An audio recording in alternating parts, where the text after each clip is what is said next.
오늘은 사순절 31번째 날입니다. 오늘 하나님께서 우리에게 주실 말씀은 누가복음 2장 41절에서 51절까지의 말씀입니다. 누가복음 2장 41절에서 51절입니다. 우리 같이 읽겠습니다. 그의 부모가 해마다 유월절이 되면 예루살렘으로 가더니 예수께서 12살 되었을 때 그들이 이 절기의 갈래를 따라 올라갔다가 그날들을 마치고 돌아갈 때에 아이 예수는 예루살렘에 머무셨더라. 그 부모는 이를 알지 못하고 동행 중에 있는 줄로 생각하고 하룻길을 간후 친족과 아는 자 중에서 찾되 만나지 못하며 찾으면서 예루살렘으로 돌아갔더니 사흘 후에 성전에서 만난즉 그가 선생들 중에 앉으사 그들에게 듣기도 하시며 묻기도 하시니 듣는 자가 다 그 지혜와 대답을 놀랍게 여기더라. 그의 부모가 보고 놀라며 그의 어머니는 이르되 아이야 어찌하여 우리에게 이렇게 하였느냐. 보라 내 아버지와 내가 근심하여 너를 찾았노라. 예수께서 이르시되 어찌하여 나를 찾으셨나이까. 내가 내 아버지 집에 있어야 될 줄은 알지 못하셨나이까 하시니 그 부모가 그가 하신 말씀을 깨닫지 못하더라. 예수께서 함께 내려가사 나사렛에 이르러 순종하여 받드시더라. 그 어머니는 이 모든 말을 마음에 두니라. 아멘. 오늘 우리가 읽은 말씀은요, 예수의 부모인 요셉과 마리아가 12살인 예수를 데리고 유월절을 맞아 예루살렘으로 올라갔다가 예수를 잃어버렸다가 다시 찾는 장면입니다. 그 당시 유대 사람들은 각처에서 살다가 명절이면 예루살렘으로 올라가는 풍습이 있었습니다. 예수의 부모인 요셉과 마리아도 유월절을 맞아 예루살렘으로 올라갔다가 유월절 명절을 마치고 다시 고향으로 돌아가는 길에서 어린 예수를 잃어버립니다. 두 사람이 하루를 걸어와 옆을 보니 아들 예수가 보이지 않았습니다. 갑자기 아들 예수가 없어진 것을 보고 그 부부는 얼마나 놀랐겠습니까? 결국 그들은 갔던 길을 다시 되돌아가 사흘 만에 예수를 성전에서 찾습니다. 아마도 요셉과 마리아에게 이 사흘이라는 시간은 그들이 평생을 살았던 시간보다도 긴 시간이었을 것입니다. 어쨌든 요셉과 마리아는 엄청난 고생을 하고 예수님을 다시 찾았습니다. 이것이 오늘 우리에게 예수님을 잃어버릴 때 나타나는 현상입니다. 우리가 신앙생활을 하면서 예수님을 잃어버리지 말아야 할 이유는요, 예수님을 잃어버리면 하지 않아도 될 고생을 하게 됩니다. 무엇보다도 예수님을 잃고 고생을 하게 되면 마음에 근심과 고통이 따르게 됩니다. 요셉과 마리아가 예수님을 잃고 예수님을 다시 찾기까지 그 사흘은 얼마나 많은 근심과 마음의 고통이 있었겠습니까? 그래서 마리아가 예수님을 찾은 후 내 아버지와 내가 근심하여 너를 찾았노라 라고 고백을 합니다.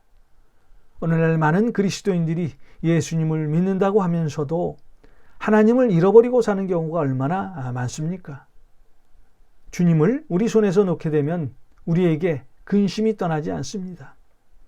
요한복음 14장 1절입니다. 너희는 근심하지 마라. 하나님을 믿으니 또 나를 믿으라. 주님의 손을 붙잡는 순간 우리는 모든 근심에서 해방될 수 있습니다. 요셉과 마리아가 아들을 잃어버린 것을 알고 근심하며 고생하다가 예수님을 다시 찾은 것처럼 우리 주변에도 주님을 떠났다가 나중에야 주님을 다시 찾는 그런 사람들을 봅니다. 여러분, 세상 밖에서는요, 아무리 예수님을 찾아도 예수님은 없습니다. 요셉과 마리아가 예수님을 만난 곳이 어디입니까? 사흘 후에 성전에서 만납니다. 주님이 계신 곳은 성전입니다. 성전은 예수님이 살아 역사하시는 그런 곳입니다. 그래서 예배에 모이는 것이 중요하고요. 성전에서 기도하는 것이 우리에게 꼭 필요합니다. 자신을 사흘 동안 찾았던 요셉과 마리아에게 예수님이 뭐라고 말을 합니까? 어찌하여 나를 찾으셨습니까? 내가 아버지 집에 있는 줄 몰랐습니까?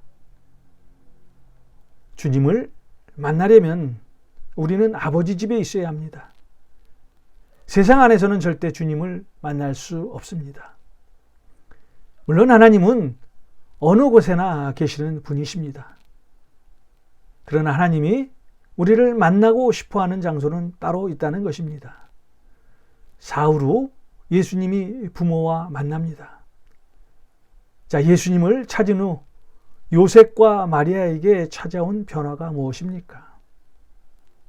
더 이상 걱정과 근심의 고생에서 해방되었다는 것입니다. 예수님이 그들과 함께 하였더니 근심의 짐을 더 이상 그들이 질 필요가 없어졌다는 것입니다. 자, 여러분, 이제 절대로 하나님을 잃어버리지 마시기 바랍니다. 절대 주님의 손을 놓지 마시기 바랍니다. 왜냐하면 하나님의 손을 놓는 순간 우리의 모든 것을 잃어버릴 수 있기 때문입니다. 오늘 사순절 31번째 날에는 여러분의 손이 주님의 손을 잡고 있는지 다시 한번 확인하는 복된 하루가 되시길 주님의 이름으로 간절히 소원합니다. 기도하겠습니다. 하나님, 우리가 살면서 주님의 손을 놓고 사는 그런 경우가 얼마나 많은지 알 수가 없습니다. 오늘 이 시간 이후부터 주님의 손을 절대 놓지 않겠습니다. 주님의 손만을 붙잡고 살겠습니다. 예수님의 이름으로 축복하고 기도하옵나이다. 아멘.